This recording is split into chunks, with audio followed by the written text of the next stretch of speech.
होत असा काय नसतं. आपला भजन कधी आहे माहिती आहे ना?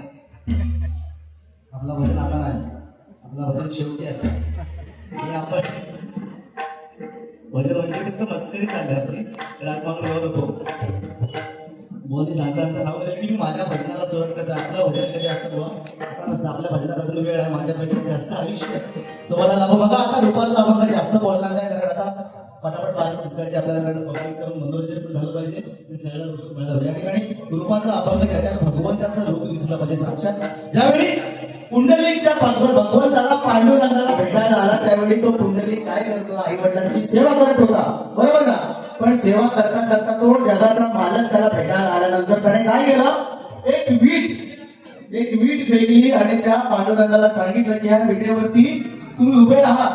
गेले 28 युग पांडुरंग त्या विटेवरती उभा आहे.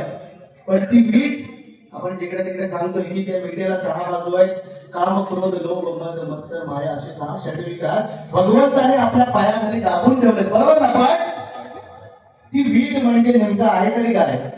ती वीट म्हणजे आहे तरी काय? ज्यावेळी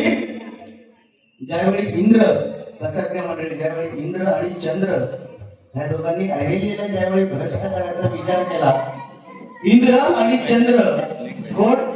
इंद्र आणि चंद्र त्यांनी काय केलं? अहिल्याला भ्रष्ट करण्याचा ज्यावेळी विचार केला तेव्हा त्यांना गौतम ऋषींनी शाप दिला. कोणी? गौतम ऋषींनी त्यांना शाप दिला की चंद्राला काय सांगितलं? तू काळा पडशील. आणि इंद्रला काय सांगितलं? तुझ्या अंगावरती संपूर्ण कोड उठतील. झालं. शापाप्रमाणे चंद्र काळा पडला. आता इंद्र, सगळ्यांचा देवांचा राजा इंद्रदेव, आता इंद्रदेवाला जर कोड पडले, तो विचित्र दिसायला लागला तर मग करणार काय? शेवटी त्याला काही सुचेना. भरपूर देवस्थाने केली, याला त्याला भेटला काय समजेना. शेवटी शंभू महादेवांकडे गेला. शरण गेल्यानंतर शंभू महादेवांनी काय सांगितलं? मी तुला एक लोहदंड देतो, तो लोहदंड घे आणि सगळ्या तीर्थक्षेत्र कर. आणि हा लोहदंड ज्या पाण्यात, त्या तीर्थक्षेत्राच्या पाण्यात हा लोहदंड करेल तिथे तू भगवंताची प्रार्थना कर, तिथे भगवंताची तपश्चर्या कर. इंद्रदेव बरंच तीर्थक्षेत्र फिरल्यानंतर पंढरपुरात आला. म्हणजे पंढरपुरात आला आणि पंढरपुरात आल्यावर लोहदंड पाण्यात टाकल्यावर तो तरंगायला लागला. आणि तिथे बसून त्या इंद्रदेवाने विष्णुरूपी पांडुरंगाची उपासना केली. आणि तो पांडुरंग प्रसन्न झाल्यानंतर त्या पांडुरंगाने काय विचारलं? तू माझी एवढी तपश्चर्या करतोस आणि त्याच्या अंगावरती सगळे जे फोड होते ते पांडुरंगाच्या आशीर्वादामुळे निघून गेले. जेव्हा पांडुरंगाने त्याला विचारलं, अरे तू एवढी तपश्चर्या माझी करतोस तरी तुला हवं तरी काय? तुला काय पाहिजे का? अरे तुला हवं तरी काय? तेव्हा त्या पांडुरंगाने काय सांगितलं की मला जो शाप मिळाला होता त्याच्यातून मी आता मुक्त झालो. तुमच्या आशीर्वादामुळे मी मुक्त झालो. आता मला फक्त तुमच्या चरणाशी मला राहायचं आहे. एवढं म्हटल्यानंतर त्या पांडुरंगाने काय केलं? त्या लोहदंडाची वीट बनवली. आणि तो आज 28 युग पांडुरंगाच्या विटेवरती उभा आहे.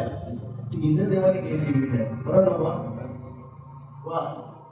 आमचे वारकरी संप्रदायातले आणि हे आमची माहिती बुवा आम्हाला देत असतात या ठिकाणी. कारण हे कलियुग आहे, 2020 मार्ग म्हटलं तो थोडस बोलावंच लागणार.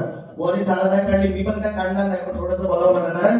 4 युग होऊन गेले. सत्ययुग केलं, त्रेतायुग केलं, द्रौपदी केलं, नंतर हे कलियुग आहे. सत्ययुगात 4 अक्षरी राक्षस होता. कोण? बाणासूर. त्यातलं 1 अक्षर कमी झालं. त्रेतायुगात कोण आला? रावण. त्यातलं 1 अक्षर कमी झालं. द्रौपदीयुगात कोण आला? कंस. त्यातलं 1 अक्षर कमी झालं. आणि ह्या कलियुगात कोण आला? मी. म्हणजे हे सगळं करतोय कोण? मी. ज्याला मीपणा झालो तो कर्मान मेलो, नाही का? एकदा असोच विषय झाला तुमका सांगतोय. एका गावामध्ये एक पडीक मंदिर होतं. एक पडीक मंदिर, एवढं पडीक मंदिर. आणि गावात सगळीकडे दौंडी पिटली गेली की येणाऱ्या महाशिवरात्रीला शंकराचं पडीक एकदम मंदिर. आणि दौंडी पिटली गेली येणाऱ्या महाशिवरात्रीला ह्या गावचा राजा ह्या मंदिरात दर्शन घेण्यासाठी येणार आहे. ही बातमी कळल्याबरोबर त्या मंदिराचा जो पुजारी होतो त्याला लय टेन्शन दिला. एवढं टेन्शन त्याला आलं की आता करायचं काय? मंदिराच्या भिंती धड नाही, मंदिराचा दरवाजा धड नाही, आता करायचं काय? त्या बिचाराने इकडे तिकडे करून सावकाराकडे जाऊन 25,000 रुपयाचं कर्ज काढला. 25,000 रुपयाचं कर्ज काढून आणल्याबरोबर त्या बिचाराने सगळी डागडुगी केली, भिंत व्यवस्थित केली, दरवाजा नवीन लावला. कारण का? आपल्या ह्या मंदिरात राजा येणार आहे. या संपूर्ण प्रांताचा राजा आपल्या देवाचं दर्शन घेण्यासाठी येणार आहे. झालं डागडुगी गेली, रंगमाला अगदी नवीन 25,000 सगळं मंदिर अगदी टकाटक बनवून टाकलं आणि झालं महाशिवरात्रीची दिवस तो उघडला. उजाडल्या बरोबर राजा आपल्या सैन्यासहित अगदी त्या हत्तीवरती बसून पुढे 2 घोडे, मागे 2 घोडे, मध्ये राजा हत्तीवर आणि राजा आला खाली उतरला आणि मंदिरात प्रवेश केला. पण तो पुजारी एवढा चालाक होता, त्याला माहिती होतं राजा येणार म्हणजे आपल्याला बरेचसे पैसे तो देणार, त्यामुळे हे आपलं कर्ज बिर्ज सगळं आपण यातून मुक्त होणार.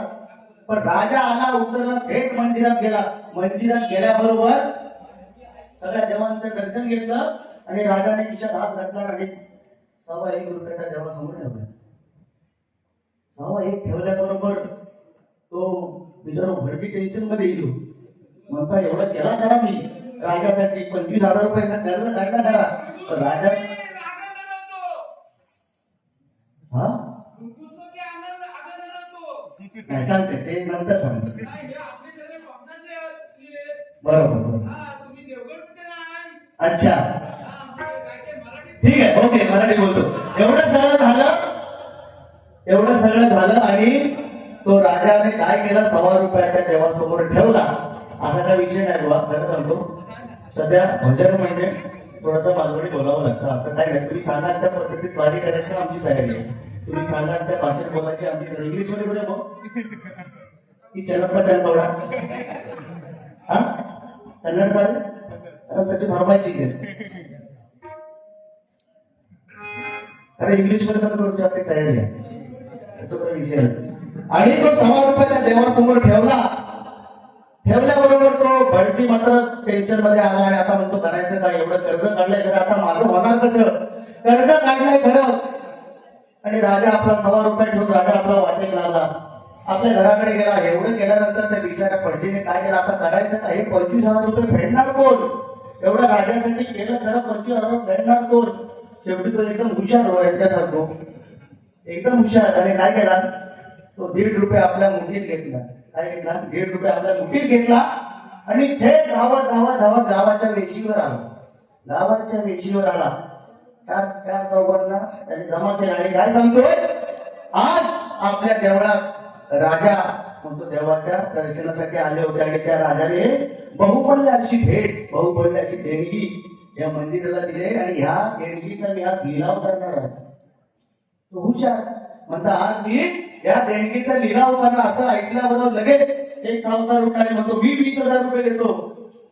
20,000 म्हटलं काय नाही म्हणतो, 20,000 एवढी राजाने अमूल्य अशी देणगी दिली, ती 20,000 रुपयात काय होणार नाही. दुसरा उठला म्हणता मी 25,000 रुपये देतो. नाही आता तो पुजारी जरा हुशार होता, 25 तरी येते म्हणजे माझा कर्ज तुम्ही मुक्त होईल. एवढं सांगितल्यानंतर तिसरा उठला म्हणतो मी 50,000 देतो.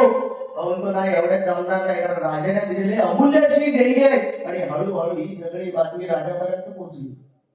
राजापर्यंत पोहोचल्याबरोबर राजा आपल्या सैन्याला घेऊन हळूहळू त्याच वेशीवर आला.